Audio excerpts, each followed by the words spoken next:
What happens when a Hollywood legend walks onto a daytime show expecting a victory lap and finds himself in the middle of a career-defining ambush? This is more than just a chat show segment. This is the collision of old-school grit and modern-day scrutiny. You are about to witness the exact moment a friendly interview turns into a high-stakes interrogation. But the most pressing question here is, in the war between hard work and family legacy, who is really telling the truth? Stick around, because what Michael Douglas says next is going to forever change the way you look at Hollywood. But before we pull back the curtain, hit that subscribe button and let us know in the comments. Is making it all about who you know or what you do? The mood on the set of The View started just as you'd expect. Michael Douglas, looking every bit the classic silver screen icon, took his seat to a thunderous ovation. The greetings were warm, the smiles were broad, and the energy was pure daytime TV. Whoopi Goldberg lobbed the softest of softballs, easing into a question about Douglas's new project. He answered with the polished charm of someone who's owned every room they've walked into for half a century. Even when Sarah Haynes transitioned the conversation to mentorship, Douglas was poised, professional, and thoughtful. It was the perfect interview, until the room shifted. Just as the audience began to settle in, Joy Behar leaned in. The move was subtle, but the studio fell dead silent. "Michael, I wanted to ask you about something that has been on my mind," she said. And just like that, the light and airy talk show atmosphere evaporated. It wasn't a question about his craft. It was a question about his legitimacy. She asked if his whole generation really earned their success, or if they simply played the game on easy mode before the days of social media and global competition. The camera captured the exact second Douglas's face tightened. "I'm sorry, what?" Wasn't just a question, it was a warning. But Joy didn't take the hint, or the exit ramp. She doubled down, suggesting that Douglas hadn't just gotten a good deal with the Times, but with the ultimate Hollywood cheat code, his name. "You're Kirk Douglas's son," she challenged. "You've had doors open for you that most people never even get to knock on." The tension around the table was so thick you could cut it with a knife. Whoopi tried to rescue the situation, but Douglas waved her away. He didn't want help. He wanted a fight. "No, let her finish," he said, his voice dropping to a low, dangerous growl. "I want to hear this." What followed was a masterclass in controlled fury. As Joy launched into her N-word nepotism and the idea that his success was a foregone conclusion of his birthright, Douglas didn't flinch. He met her gaze, his eyes like chips of steel.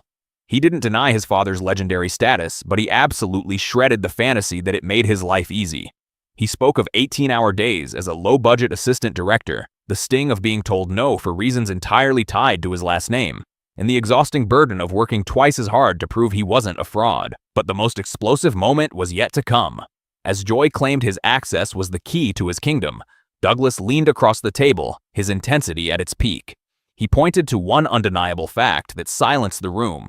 He was only 29 when he produced One Flew Over the Cuckoo's Nest. At that age, he wasn't just Kirk's son.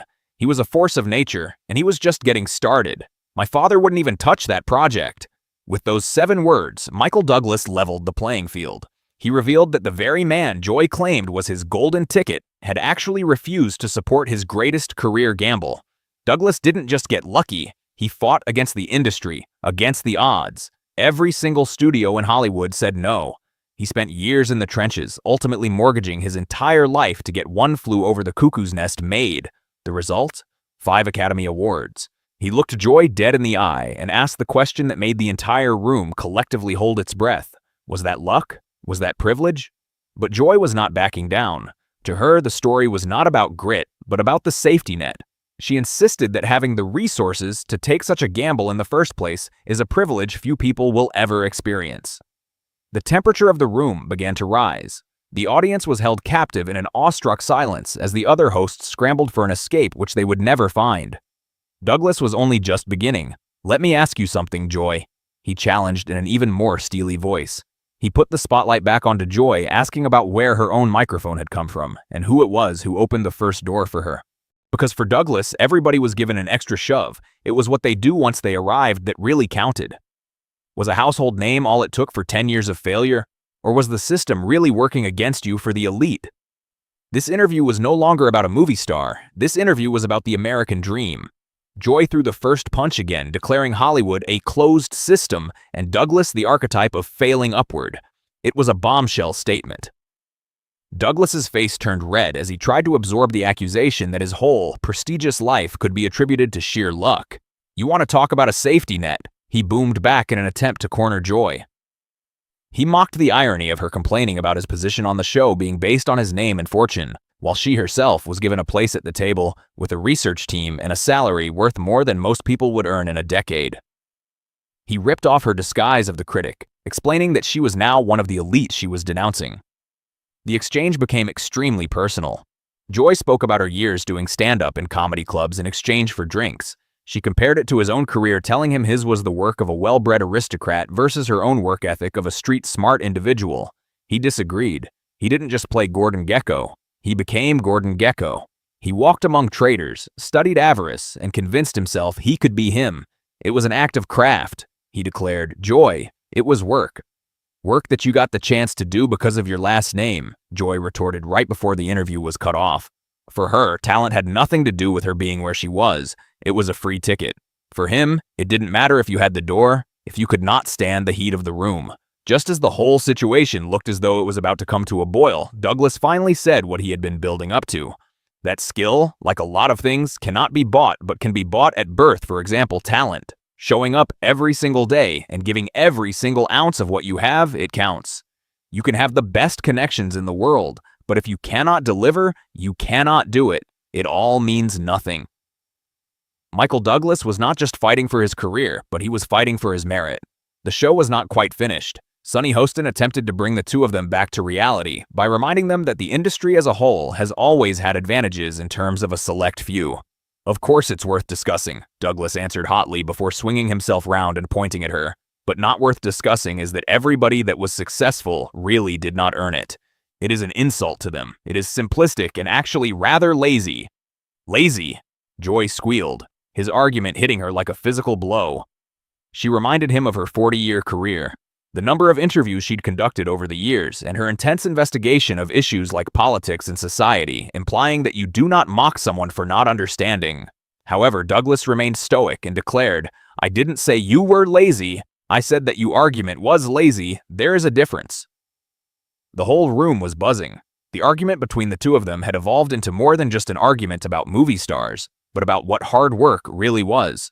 However, as the personal remarks continued, the ultimate question was, is there a way of working hard, but not working through a rigged system? Joy began by calling his acting performances making bad guys and playing make-believe with obscene amounts of money. Whilst he laughed a cold, humorless sound, unable to believe that his acting career was being called make-believe. He referred to the system of advantage that Joy had originally said was working against people and questioned whether she was only doing it to save herself because her first argument was starting to fall apart. "My point is Hollywood has always been rigged," Joy shot back, "and you are a product of that system." Leaning back, Douglas radiated simmering intensity, bringing up Romancing the Stone, a project everyone in the industry told him would fail. He fought for an inexperienced director, a wrong leading actress, a script that broke all genre rules that no one thought would fly. Was that the rigged system working in my favor, or was that vision and hard work paying off? He challenged. Joy was swift and venomous. "All that proves is you had the money and connections to make it happen." That was the breaking point. Douglas systematically dismantled the concept of a check-writing producer, talking about the immense effort it takes to develop a script, stick to a budget, protect the vision, the years of pure stress that eat away at a man's lifespan. It's not simply access, it's war.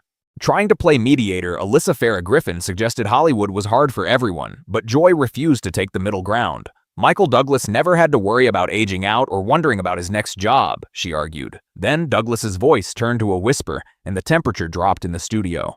"You have no idea what I have had to worry about." For the first time, the star had pulled back the curtain. He revealed to the room and the world that we only see the headlines and the trophies, not the paralyzing insecurities, the crushing rejections, and the times he had to sit alone in the dark, wondering if he was actually good enough to step into his father's giant shoes. But the real revelation was yet to come. Stick with me because this last bit of the sparring between these two titans is something that you just have to hear. Give me a break with your poor little rich boy act.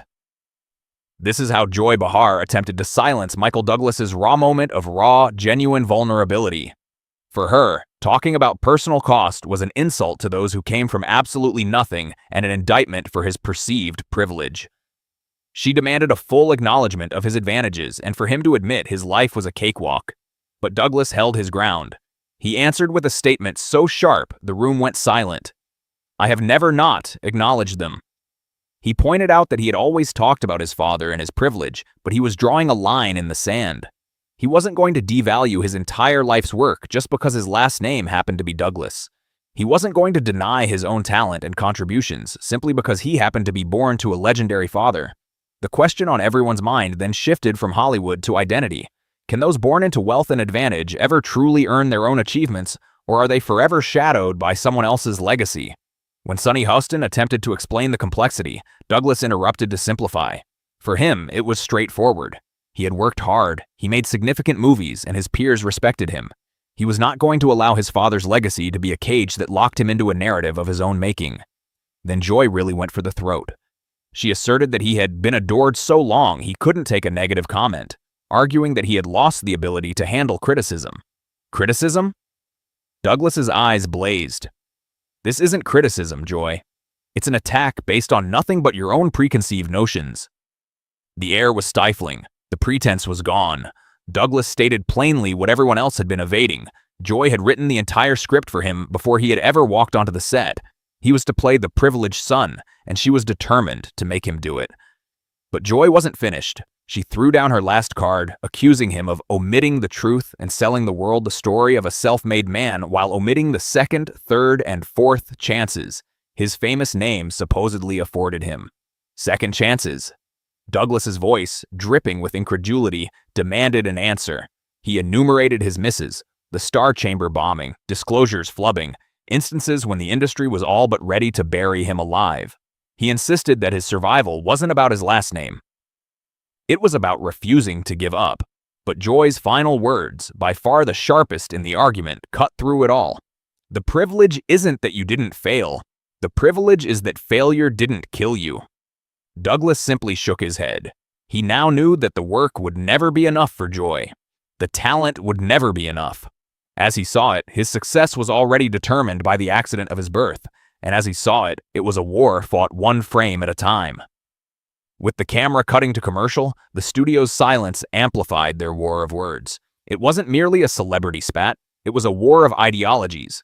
Whether you agreed with Joy's systemic argument or Douglas's plea for hard work, there was one undeniable truth. Daytime television had rarely been this real. What are your thoughts? Was Michael Douglas merely defending himself, or was he blinded by his own privilege? Let me know in the comments section below. This debate is far from over. Don't forget to like and subscribe for more deep dives into the moments that shaped Hollywood. You are determined to equate my every accomplishment to privilege because, for you, it's much easier than admitting I might actually be good at what I do. Michael Douglas hadn't simply fought back on the issue of his talent. He attacked the core of Joy's argument. He laid it bare. By calling him lucky, she was demeaning 50 years of effort. Joy tried to backpedal, stammering that she hadn't said that he wasn't good, but Douglas was too quick. "Yes, you did," he retorted. "You said I had it easy. You said all my accomplishments belonged to my father, and you were Joy."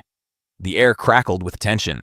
Whoopi Goldberg tried desperately to bring the discussion to a commercial break, but the horse was out of the barn. Joy continued her onslaught, accusing Douglas of having come on the show expecting to kiss his rings. She accused him of being too frail to stand up to a real question, but it was the wrong target when discussing Douglas's fragility. With a hollow, sarcastic laugh that echoed in the tense studio, Douglas reminded her of the 50 years of brutal critics he'd faced, the private, painful details of his health battled by public speculation, and the tabloid torment he'd weathered. "Fragile?" Douglas repeated in a low, menacing voice. "I am many things, but fragile is not one of them." Here comes the moment that changed it all. Stay tuned as Douglas begins to expose the trap that every successful person in Hollywood is deathly afraid of. Before we reveal the breaking point, make sure you hit subscribe now, as you won't want to miss the explosion. I'm not being defensive. I'm angry that you think you can reduce my life to sound bites for your worldview. Douglas turned toward the panel, exposing the unfair catch-22 Joy had trapped him in. If he agreed, he would become the woke celebrity that the media favored. Because he refused and defended his achievements, he would become the out-of-touch celebrity. "There's no way I can win this argument," Douglas said aloud, "because you've rigged it from the start." Joy simply smiled coldly and called him a victim. a label Douglas vehemently denied through clenched teeth. He was not a victim. He was an individual whose reputation was being defamed under the guise of journalism. He called out the applause line nature of the show, stating that Joy was far more interested in her narrative than in a genuine dialogue. The studio was deathly quiet, the air thick with the smell of burning bridges in real time. When Joy questioned if he was losing it, Douglas froze. "Is that what you think is going on?" he asked in a low, deep growl. "You think I'm losing control?" Then, in what made the entire room audibly gasp, Michael Douglas stood up so suddenly and abruptly, it made the cameras shake and the crew flinch. For one split second, the interview looked to be over. It looked like the legend was walking away. What he did next was not a retreat. It was the final stand. The other hosts braced themselves, their breath catching on each of their tongues. The audience in the studio let out a massive gasp, believing they were about to see a legendary walk-off from the show. But that wasn't the case. He stood up straight, towering over them, leaning his chin down toward Joy Behar. "Let me tell you what I'm not used to," he said in a low, controlled tone, but filled with immense power and frustration.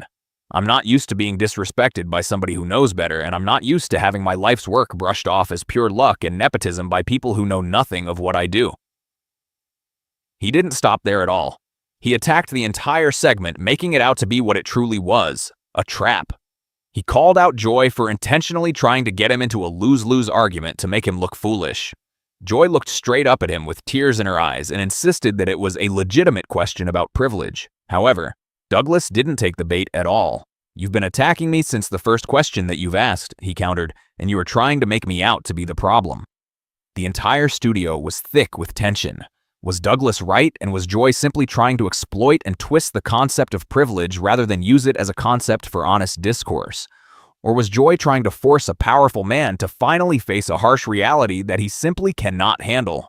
Before you witness Douglas' crushing final comeback, there's one last thing I need you to do, so smash that like button and subscribe to this channel because you're not going to believe what happens next. Slowly, Michael Douglas began to sink back down in his seat, but the energy emanating from him was palpable. He didn't deny that privilege exists. It does in every industry on Earth, but he said that is not the issue. Just because you started with an advantage, that doesn't mean that the work didn't happen. It doesn't mean that the talent wasn't there. "You're not contextualizing my career, Joy," he concluded, and there was absolutely no room for argument in his voice. "You are weaponizing it. You are using privilege to bash people down to get points. That's not fairness, it's a superiority complex." The words reverberated through the room like an explosion. Joy's face was instantly bright red, and she cried back, "How dare you!" She even managed to justify herself and her arguments by citing her own experiences. But Douglas shot right back to her statement and the extreme hypocrisy that came with it. He noted how she was offended at him attacking her motives when she had spent the past 20 minutes judging his entire existence solely on his father's fame. "He's part of the story," Douglas continued, "but he is not the story. You refuse to discuss the sacrifices I made or the great work that I did. All you do is refer to Kirk Douglas as an explanation to everything." Joy was quick and curt with her reply. "He explains a great deal." But Douglas had one more rebuttal. "He explains nothing. He cannot act for me. He cannot make any choices for me on set. He cannot act in the performances that earned me my accolades.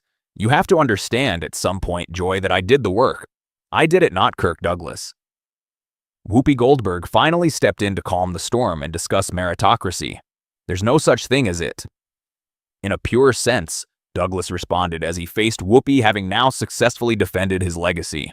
This wasn't just a talk show segment, this was a battle to defend the legacy of a legend. Did Michael Douglas win this fight, or did he in the end prove Joy's point that he is too defensive and cannot handle a real conversation? Let us know in the comments section below and vote on who you think won this epic confrontation. There's nothing that's absolutely 100% anything, but what that also means is that being good and earning something is irrelevant. We're just going to give up on all that and say that, okay, it's all luck. Michael Douglas wasn't only defending his own work anymore, he was defending the whole idea of achievement. But Joy Behar wouldn't let up. She wanted a specific kind of honesty, the honesty of admitting that his was certainly a significant advantage. The exhausted voice of Michael Douglas was now cracking. "So what do you want me to do? Should I apologize for the fact that I was born?" The room held its breath. Joy Behar stared him down. I want you to stop pretending like you've been on a meritocratic rocket ship, like you pulled yourself up by your own bootstraps. You were born on third and acting like you hit for the cycle. This the quintessential American debate with an American sporting metaphor, but Douglas was never going to have it. What are you talking about? He finally choked out in disbelief. If I was on third, what was the last 50 years of my life? Was I standing there, a prop, and the effort and sweat and craft merely some hallucination, smoke and mirrors? You were on a tailwind, Joy parried. Douglas then launched into a well-worn debate on whether or not there is even such a thing as an earned advantage. If my name is going to work against me and my career, then her wit, intelligence, and timing. Inherited advantages she clearly possesses as well, a brilliant piece of philosophical checkmate that temporarily silenced her. Is there a difference between inherited connections and inherited intelligence? Or are we just cherry-picking the advantages to demonize? Stick around because we will delve into the resolution to this monumental Hollywood dispute with surprising honesty.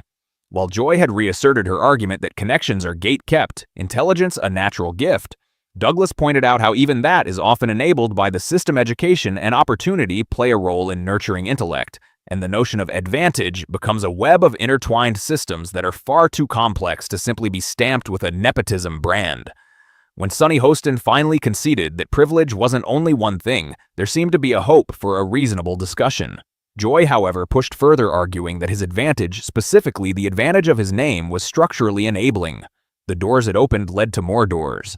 And I walked through the doors, Douglas argued back, his voice like granite. I put the work in. Why is that so difficult for you to understand? It's that work, according to Joy, is not enough. Millions of people work their fingers to the bone and go nowhere. What we're talking about is opportunity. The very last few electrical seconds of the altercation saw Douglas questioning Joy's endgame. Was the goal to silence those who have succeeded, or have them apologizing for every one of their accomplishments? Her response, and one that summed up the debate concisely, "We just want honesty." "My entire life, I have been an honest person," Douglas insisted, his final lines a tempestuous cocktail of fatigue, defensiveness, and pure defiance. As the cameras finally faded, the debate transcended into the global consciousness. Michael Douglas fought for his narrative. Joy Behar fought to hold power accountable. They both demonstrated the reality of the world beneath the Hollywood veneer, a place of dreams and very real struggle. But what do you think? Has Michael Douglas earned his legendary status, or is he an embodiment of the current need for change? Share your thoughts in the comments section below. Thank you for watching. Join us again tomorrow for another deep dive. I have been nothing but transparent with you about my work ethic and failures, but this is a topic that is inconsequential to your argument because it doesn't fit into the story of nepotism that you want me to wear.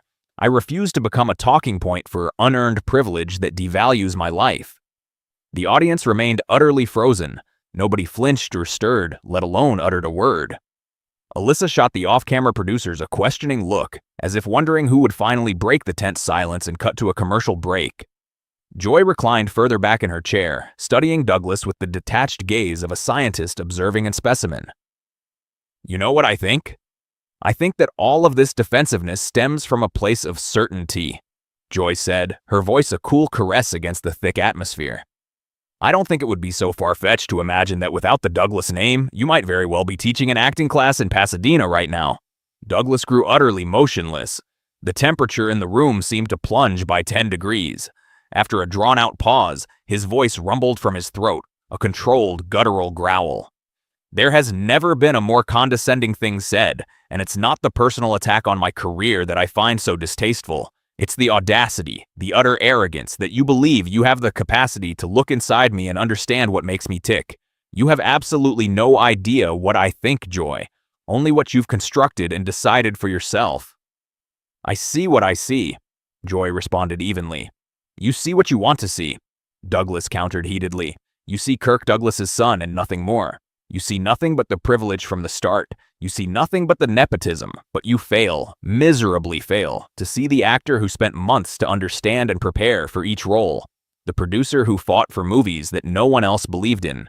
You only see privilege because you lack any other vision to truly see anything else." The standoff was reaching its fever pitch. Douglas looked at the rest of the panel and then directly at the silent audience.